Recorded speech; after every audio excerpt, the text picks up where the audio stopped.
Um, so, when we left off on Friday, I gave the wrong answer to this, I think. So the answer is D, not C. So this was, asking what direction are mRNAs read for translation. They are read from 5' to 3'. Remember the 5' 7-methylguanidine cap? Remember that thing? That's the first thing. Like that's the side that goes in first to the ribosome. Okay, so it's read 5' to 3'. And then our amino acids are built amino terminus to C terminus, or you might hear it N to C, N terminus to C terminus. We always called it the C-terminal tail, and that always kind of helped me keep the direction too, because you think of the tail as the bottom or something like that. Amino is the beginning, C-terminus is the end. So that really matters now that we have this picture about translation and the chaperones binding and all of that stuff, right? Because the amino terminus is done the amino hat, from the amino terminus to the middle half. That's done first, right? And then you still gotta wait for more to be made before you can fold the protein. So those chaperones are grabbing on as they're building. Do you guys remember that? Questions about that? Then those chaperonins, the rings, help to fold it properly. Okay, this is the one we didn't do. So termination of translation and release of the polypeptide chain occurs when? My answer is D, but I was looking at this. So a protein release factor binds the termination codon. That's right? What about B? Oh, this is why this one's wrong. Oh, it's complementary. Okay. tRNA with a complementary anticodon to the termination codon. There's no tRNA that reads the stop codon, right? There isn't a single one. But what does bind is a protein release factor. And what site is that in? A site, P site, or E site? A site. Yes, I heard that. Yeah, A site. All right, that was it for chapter 10. We're going to jump into 11. And then if there's time, I'll ask you guys how you're doing on your bioinformatics stuff.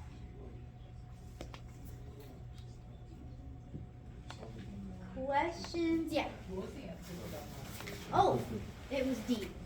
Yeah, the protein release factor. I think when we were talking about it on Friday, somebody was like, I heard B in the classroom. I don't know where it came from, but B was wrong because the tRNA will not bind that.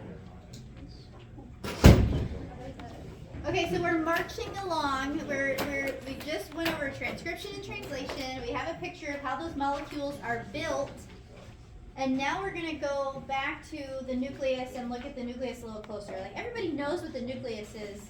We've talked about structure and the general function, but now we're going to get into more molecular detail about how things are trafficked in and out of the nucleus. So we've got the nuclear envelope we're going to look a little closer at, the double membrane structure, and then we're going to look at how things go in and out. And then we'll look at also, there's just at the very end, there's some talk about organization of the chromosomes. So we know what the chromatin is now, and we know how it can be condensed and how it can be loosened up, and then we're gonna, but there's miles and miles of gene sequence, and how does the cell make sense of where things are happening? So that's what that second bullet's gonna be. Okay, so here is I love this. So these lectures are really built with questions, and don't forget, go back and look at these questions and have a conversation, because these questions are really here to get you thinking about what we've already talked about and making sure you've mastered that. You're comfortable with the next level now, okay? So, all right, so the nucleus has a discrete role in the cell. What do you mean by discrete? It's, the cool thing about a eukaryote is the compartmentalization. So the jobs are compartmentalized in these in these specific spaces. So we have some levels of gene expression are happening in the nucleus. Okay, so what is the major function in the events that are happening in the nucleus? Is protein synthesis happening in the nucleus? There's not very many no's or yeses. Protein synthesis is not going to happen in the nucleus. Protein synthesis is going to happen on those ribosomes outside of the nucleus, in the ER or in the cytoplasm. Okay, but what is happening in the nucleus is RNA synthesis. We're going to make RNA in the nucleus. Okay. So some of the questions you might want to jot down just for a conversation is what level of gene expression is happening? What molecule, like, is protein synthesis happening? Here's another one. Are there proteins in the nucleus? Yes, there are proteins. We've talked about transcription factors and stuff like that, right? So where are they built? Not inside the nucleus. The RNA is expressed. Okay, so how do the proteins get there? That's another question to add. And then we're going to talk about that. All right, so the nucleus houses the genome. We know that, right? The genome it's the collection of all the genes for that cell or that organism. And so it's the place where you've got all the information. It's the information center. And because the information is there, that information, whether or not it's mutated or whatever, it's controlling everything that the cell does. So it's like, well, it's controlling a fair amount of what the cell is doing. Okay. Even we talked about, I want to kind of make this philosophical point. So even we talked about how we can make a protein and then we post-translationally modify. So we talked about phosphates. You know, you add those other decorations to the protein. But what drives that? Some other protein that has to be expressed as a gene, right? So all of that information, the like intricate opening and closing of a gene really controls what's going on. All right, so I talked about transcription. That is happening in the nucleus. Replication is also, of course, happening in the nucleus. So DNA replication is happening there. And RNA processing. So going from that pre-mRNA to the message, the final message where you cut the introns out, put the exons together. That's happening in the nucleus too. And then in the fine print right here, there's also ribosome assembly. Oh my gosh, what does that mean? The ribosome is assembled in there. So remember what the ribosomes are? They're like a complex of several Proteins. polypeptide chains that are folding up with some ribosomal RNA, so it's complex, right? So what does that mean? That means that the proteins, I just said protein synthesis is not happening in the nucleus. That means that the RNA for the proteins goes out, it gets translated into protein, and then that gets moved from the endoplasmic reticulum or cytoplasm back into the nucleus, and then the ribosomal RNA and the proteins, they all get properly folded together in the nucleus.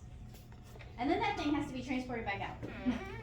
So there is the transport in and out of the nucleus it matters. It's an important thing. Okay? So the control of entry and exit is really important for the nucleus because proteins are required, but they're not synthesized. This is holding the information of our cell. It's the control center of our cell. We don't want anything coming in and mutating the DNA, right? So we don't want O2 popping in there at any point. Okay?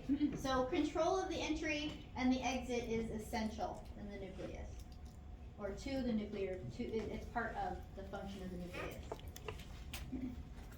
All right. So what is the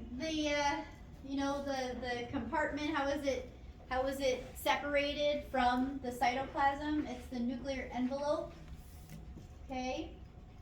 In the picture here we have all in blue. We have our purple, whatever that color is. We have the nucleus. We can see the chromosomal DNA. Packaged in the beads on the string, so it's chromatin. And then we are seeing in this picture, we're gonna really break out these structures a little bit better, but we've got this like these weird looking cage things, that's nuclear lamina. But then here is our membrane. We have this double membrane structure. So that was a kind of a unique characteristic of the nucleus that we talked about when we presented on the nucleus, that it has a double membrane to it. Okay. And then we have these nuclear pore complexes. So these are basically the gates in and out. Okay. So there are two nuclear membranes. We have the underlining nuclear lamina and the nuclear pore complexes. Those three things make up the nuclear envelope. Whenever we talk about the envelope, I always just think about all the molecules that go into making the perimeter of this thing, right? So it's the double membrane, the nuclear lamina, and the pore complex that make up the envelope. All right, a couple of the other things to note before we move away. The outer membrane. So here we're seeing the outer membrane. The outer membrane it actually fuses and is continuous with the endoplasmic reticulum. So the membranes are linked end to end to each other. And that really matters for how we're moving stuff, really, okay?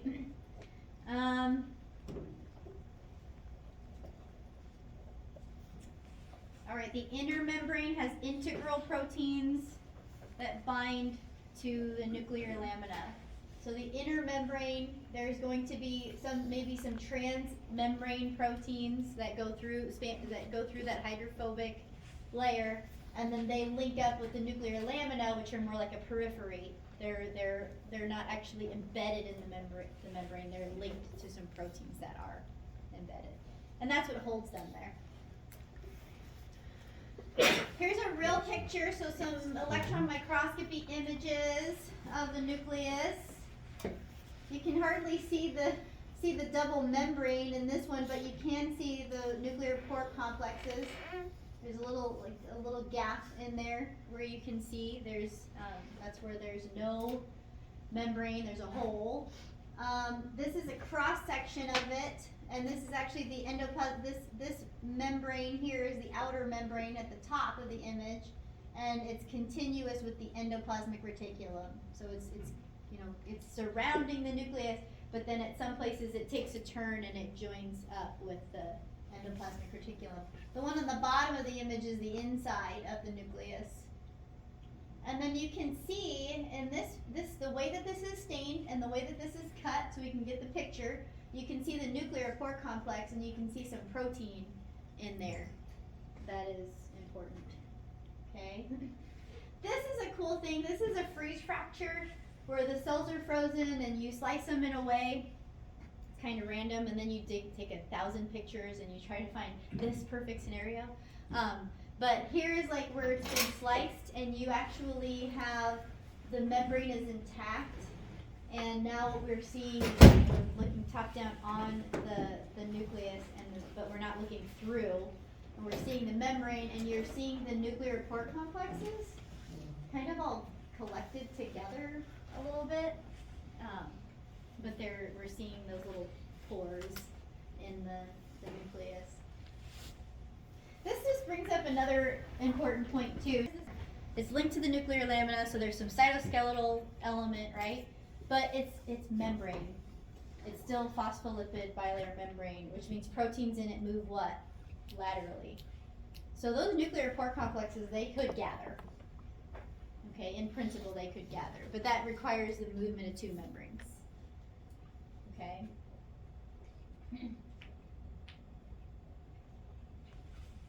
All right, so now we see we're getting a little bit closer, a little bit more detailed in that picture. So that's a cool picture, a couple of really cool pictures of what the envelope looks like. Now we're going to tease out one piece. So nuclear lamina, this is intermediate filaments, typically. Okay, remember those filaments, the microfilaments, microtubules, intermediate filaments, that's what these are. For the nucleus, we call these the nuclear lamina. The fibers are the lamins in that. This is a really cool electron microscopy image looking down at the meshwork. So you can see kind of how they organize themselves. They're, you know, make this cage of fibers. This is a nice cartoon showing you how they are formed.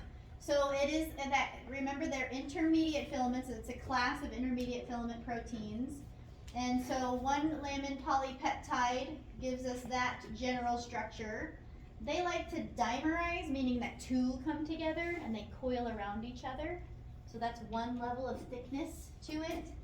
And then they join, these dimers join head to head to give us the length. Okay?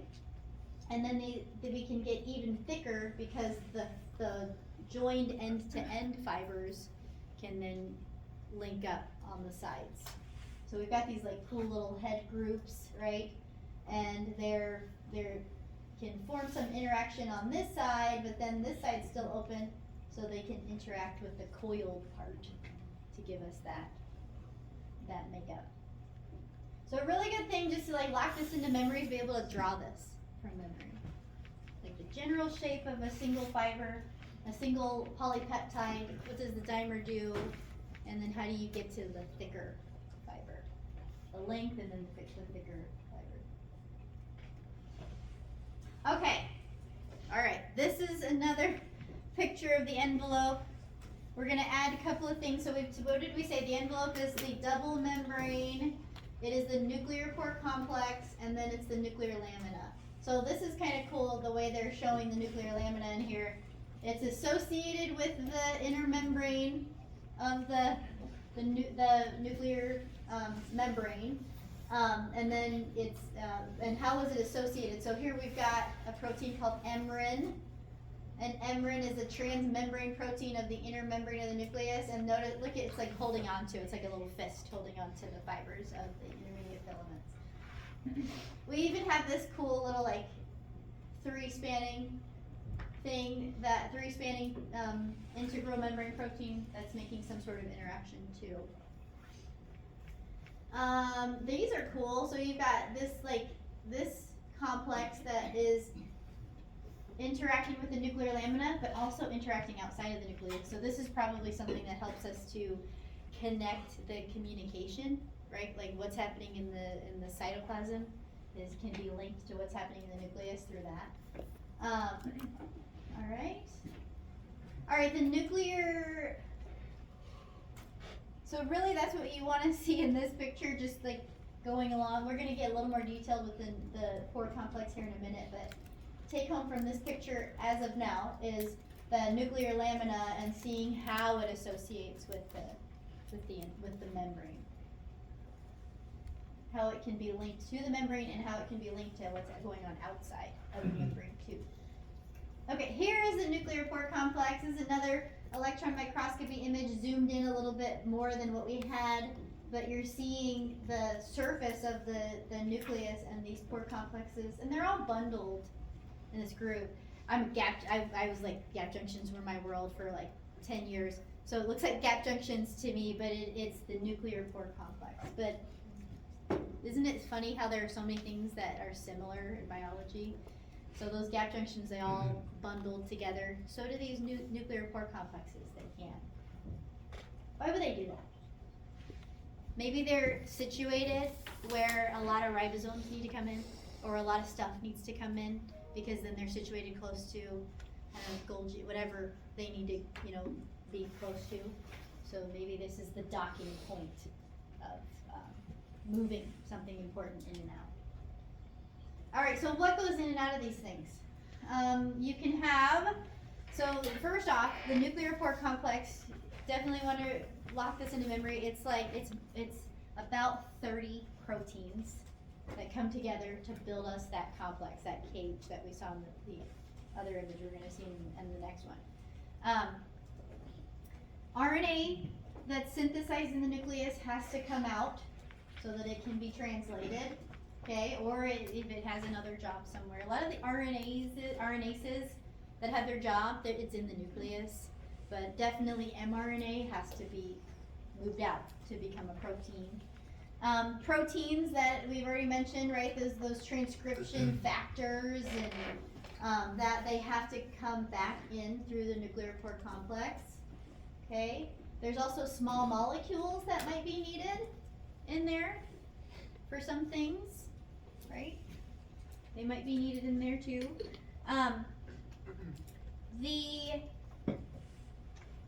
The way that things move, just like we talked about in the plasma membrane, you can have passive diffusion or you can have selective or active transport to move things in there. So what drives that stuff? Passive diffusion is usually like high concentration to low concentration. The movement is literally the second law of thermodynamics. Things are just trying to take up space. They're going to fill up the nucleus until they're at equilibrium. Active transport or selective transport, sometimes you have to have the nuclear pore complex is like it is one structure.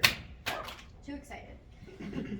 So it's one structure, but then you're gonna see in a moment that there are like binding proteins that are going to select for when something can come in and out. Okay, so there's gonna be the selective transport and some energy that's gonna be needed for that. So here is that nuclear pore complex with some of that other stuff kind of out of the way, so it's a little, you can highlight this structure. We've got these. This is really cool because this is the cytoplasm on this side, and this is the inside of the nucleus. I always think it looks like a basketball hoop. So you've got the nuclear basket, and there's literally like a protein ring in here, and then these fibers that hang down into the nucleus. And then you have a nuclear ring that almost is like it's not this, but it's like associating like a periphery. It's not like embedded in the membrane. But we do have embedded or like wrapping around the inside and then around the two membranes where the two membranes fuse. We have some more protein ring structures. And then we have the ring on the outside. So we have to span a really big distance, right? Because it's two membranes, 4 lipid bilayers, and then there's this area where they curve into each other. So it's a big distance that has to be spanned. It's not like your normal channel protein that you see in the plasma membrane with some alpha helices of certain length that fit in there. It's a lot more that has to fit that space. On the outside, we have we have the cytoplasmic ring, but then we also have these cytoplasmic filaments that associate with it.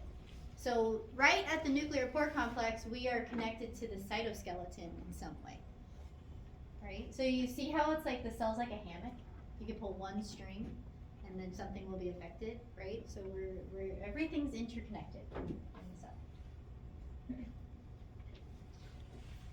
All right, so how do things get in? So we looked at the membrane, we've seen its tube, we've seen the nuclear lamina, and we looked at that nuclear pore complex and thought about how big that thing is. All right, so now how do we decide what goes through it? We're going to talk about going in and then going out. So there's movement in both directions, don't forget, right? There's movement happening for both directions. There is something called for going into the cell, there's something called a nuclear localization signal on proteins. So here is the T antigen, and it has this proline, lysine, lysine, lysine, arginine, lysine, valine. It's a signature sequence, a signature amino acid sequence, and that is the nuclear localization sequence. This sequence can be bound by a nuclear transport receptor. So we call it a receptor. Remember, you probably learned about receptors a lot before. We always talk about these receptors in the membrane and the plasma membrane, but there are receptors that sit in the cytoplasm and they're free floating. And that's what these ones are going to look like. They're receptors, and their job is to bind. This is their protein, and what they do is they make something move. They communicate something from one place to another, some information. Here's nucleoplasmin, and it has like a stretch of lysine. So when you're looking at these, another thing to realize is the nuclear localization signal is not one signal. There's some specificity, so there can be a couple of different varieties of these nuclear localization signals. The receptors are going to be a little bit different that bind them. So that's kind of cool because those, you know, that's like you can have the certain subset on at a certain time, and then they pull all these proteins in with the lysines, you know, all that stuff. What happens in the cell, it's spatiotemporal. Where is something at in space, and at what time is it there? Because it matters, right? Okay, so something that can bind the nuclear localization signal, something that is the nuclear transport receptor, a little more specific, we can call those importins. So an importin is the general term for the nuclear transport receptor that is grabbing onto those nuclear localization signals and bringing them into the cell. Okay? Something that regulates the receptor, the importance is the RAN GTP binding protein. So here's RAN and RAS. Like when I'm talking about cancer, I always like to tell the story about the RAS mutation, right? So we're going to get into a RAN-RAS mechanism, so you can see why that mutation is probably really messing things up, you know, for moving things into the nucleus. So, so they work. So you know, this is a lot of stuff coming together. It's not too much, but the importin is the nuclear localization receptor that binds the nuclear localization signal, and it's regulated by the RAN-RAS pathway. Okay. So let's walk through that a little bit. All right. So RAN and RAS, where are they? We can see them. Here's a RAN. Okay. So RAN, we have RAN in our picture. I'm not seeing RAS. Okay. So RAN is a protein that, like, its life is lived like right on the inside or right just outside of the nucleus. So it's really called a nuclear protein because its job belongs at the nucleus. Okay, so the way it works, let's start with, we're gonna follow the importin and the thing that it's moving in, and we're gonna see how it's regulated. So over here we have a cargo protein that is translated. We got a nuclear localization signal. Whatever it is, it's gonna bind its matched up importin. Okay, so there are a variety of importans, and this one matches that protein right there. When they come together, they have the right shape so that they can interact with the nuclear pore complex and come through it. All of those pieces that they have to pass through. All right, once inside of the nucleus, then the importin has to let go of this thing, right? So it does. It has to go through a change to let go of that. It binds a GTP bound RAN. So here we are with the GTPs again. GTP is our on switch for RAN when it's inside of the nucleus. And what it does is it binds that importin, helps that thing fall off, and then the GTP bound importin, this shape goes the opposite direction. So it comes in through up through the basketball hoop, and it goes up into the cytoplasm. So this GTP RAN is helping us. So importin is bringing it in, but then it's got to like catch the ferry boat to get back. You know, so it binds the GTP bound RAN and it goes back out. Okay, when on the way out, GTP bound RAN comes in contact with RAN gap, the guanine activation. Oh my gosh. Do I have that in the notes? Okay, I'm not. RAN gap hydrolyzes the GTP. I'm forgetting what GAP stands for, but it hydrolyzes the GTP. Okay? So it's the energy that's used to basically move this thing. All right, so it's an off RAN at that point. Okay? Because we don't want it binding just anything in the cytoplasm and bringing it back in, right? So now, how does RAN GDP get turned back on and moved into the nucleus? It has to associate with NTF2. NTF2 is basically the import protein for that RAN protein, and it brings it in. And once in here, they dissociate, and then RAN is able to associate with the GEF. So the GAP takes the GTP into GDP. The GEF, the GEF, is going to remove the GDP and put a GTP onto the RAN. And so then we have it on again. And then it binds the next important to come in and all that. Okay? So two things you could tease out here. Two questions to write down. How does a protein with a nuclear localization signal get in with an importin? Okay, what is that all about? They bind, they have the right shape, they come through the pore. Okay. All right, then the other question is, how does the importin get back out to the cytoplasm so it can bind another protein and bring it in? And that is, it binds a GTP bound RAN, and they make their way out. All right, so the GTP bound RAN, then the next question is, what decides where it can go, and what hydrolyzes the GTP to GDP, and then how do we turn it back on with the GTP? Okay, so GAP turns it off, GEF turns it back on. And where is that happening? The GAP is turning it off on the cytoplasm side, the GEF is turning it on the nucleus side. Okay. How does it get back in? NTF2. NTF2 is the import helper for the RAN. Alright, so that's coming inside. Okay, so then what about going outside? What does the export look like? So we had a nuclear localization signal that helped proteins to get in. We also can have something called a nuclear export signal, which is helping proteins to get out. Okay. So the nuclear exports are recognized, the NESs are recognized by certain signatures in those proteins, and the protein that is helping it move is the exportin.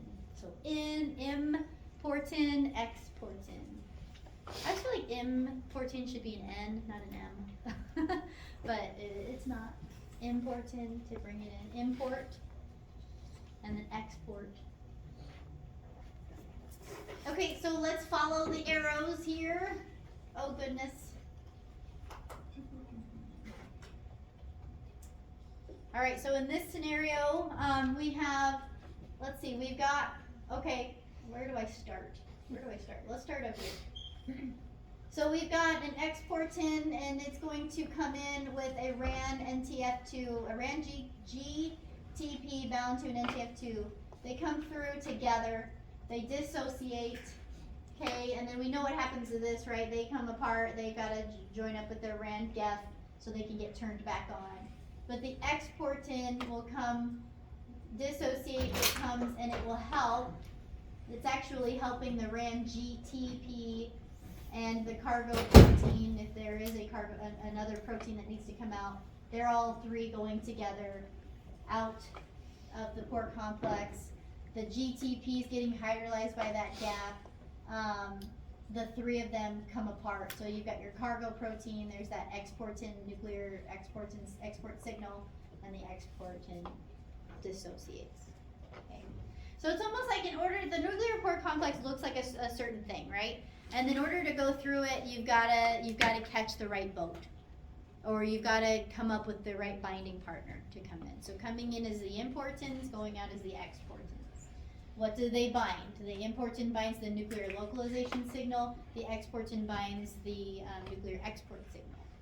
Okay, and then we've got those darn RANs in there. That's the hard part. So drawing it out or asking yourself what each of these players is doing is an important thing. All right, so we probably should have introduced this before, but those imports and those importins and exportins, these things are similar proteins to each other, and they fall under the family of the karyopherins. That's another general word you can give for all of those things. And what do they do? We've seen it, right?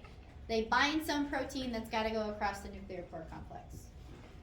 Okay, and there are several different types of them, and they bind, like they have their specific ligands or their specific binding partners. So you've got importin, which, getting really biochemical, the protein subunits, we've got cap alpha, cap beta 1. They form a dimer, and that's what gives us the importin protein. These like to bind and move proteins with a basic amino acid nuclear localization signal. Remember the lysine? That if they have a lot of base side chains, then that's their nuclear localization signal. Alright, the spiriportin cap beta 1 are small nuclear RNPs. Those are those ribonucleoproteins. Remember those things? They are translated outside of the cell, and they got to be brought back in to join up with those RNA processing RNAs. So these are these are the substrates, the U1, U2, U4, U5. All right, transportin or cap beta 2 by itself moves mRNA binding proteins and ribosomal proteins into the cell. And then importin 7 or cap beta 1 and cap beta 1 primer. Oh my gosh, those histones are made outside of the nucleus, right? So it moves in the histone 1 and some more ribosomal proteins. So 2 different import receptors that help bring in the ribosomal proteins. All right, export, we've got CRM1, which is taking care of our proteins with leucine-rich nuclear export signals. Cas moves our cap alphas. So remember, we have to move the imports out, right? So Cas is helping to move the import proteins. And then importin T and importin 5. Importin T, I love this. It's moving the tRNAs because where do those get built? In the nucleus. But where do they work? Outside for protein translation. So they have to be moved out. And then our microRNAs. Our microRNAs have work in the cytoplasm. They're preventing translation. So those have to be moved out. Questions? When we go through here and we look at what each of these exports and import things are doing, it gives us this really detailed picture of where things are happening in the cell. What's getting moved where? To. Pretty cool. Okay, mRNA transport. So this is a really important thing that we were just talking about proteins and how we're moving them in and out. So now we need to think about mRNA. How do they move? Excuse me.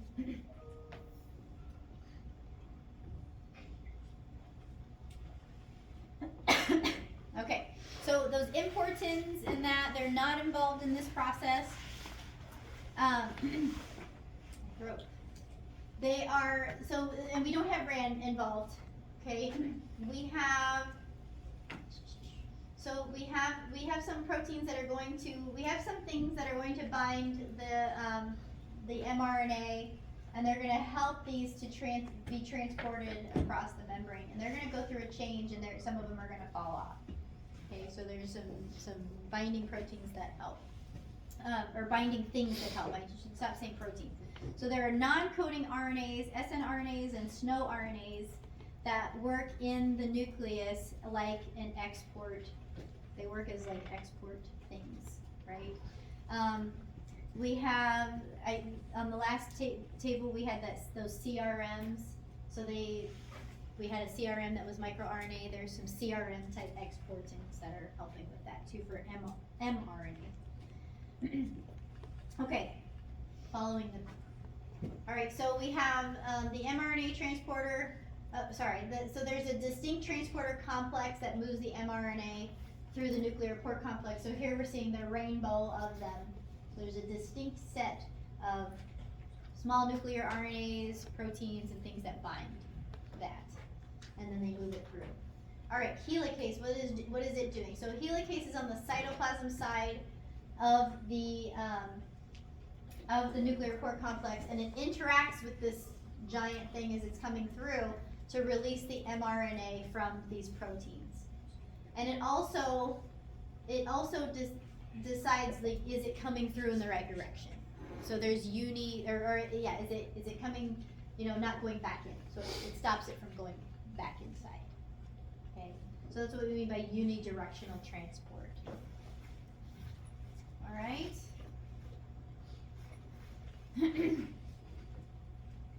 So we didn't really talk about these specific proteins, so that feels a little vague, and I'm really sorry about that. But it is small nuclear RNAs and things like that. We could find some papers that would tell us which ones. I think that there are different combinations for different types of mRNAs also. So the combination matters, and it gets really complicated to think about which ones are moving things. All right, so there's regulation in nuclear transport. Of course, we have to regulate that, what's going in and what's going out. So this is how we can, so regulating the movement also regulates that gene expression. The NF-kappa B pathway is one where we have a transcription factor, NF-kappa B, and it has to form a complex with I-kappa B or IKB in the cytoplasm. So these two things have to come together. There's phosphorylation, there's changes to I-kappa B. Notice it's like this shape. And then there are changes to it. It has to be released. Basically, when these two are bound, NF-kappa B can't get into the cell, and can't get into the nucleus. So it gets polyubiquitinated, phosphorylated, and proteolysis, and then eventually it gets polyubiquitinated, and then it gets degraded in the ribosome. But all of that is to release NF-kappa B. NF-kappa B comes in with an importin, and then it can go regulate gene expression. So NF-kappa B is involved in a couple of different pathways, but it can be involved in signaling apoptosis, it can be involved in all kinds of things. Why do we even care about it? Because in a lot of cancers, this pathway is messed up. The NF-kappa B pathway can be messed up, and it has to do with just the movement of the darn thing into the cell. So that movement is a level of regulation of gene expression, and it's something that can go wrong, and it has been shown to go wrong in disease states.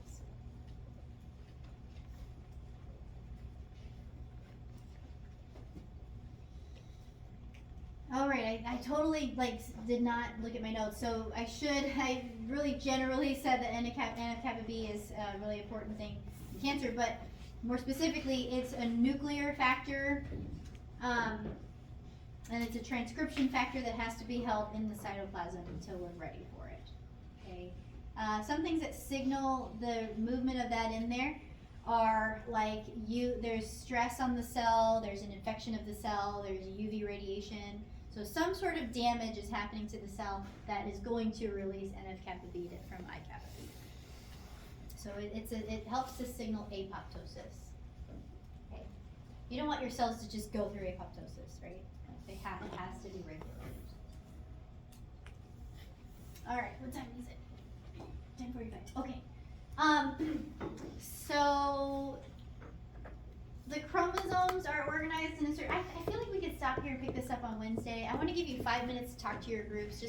We want to just do a quick check-in, make sure, and anybody feeling really lost on the bioinformatics exercise. If you're good to go.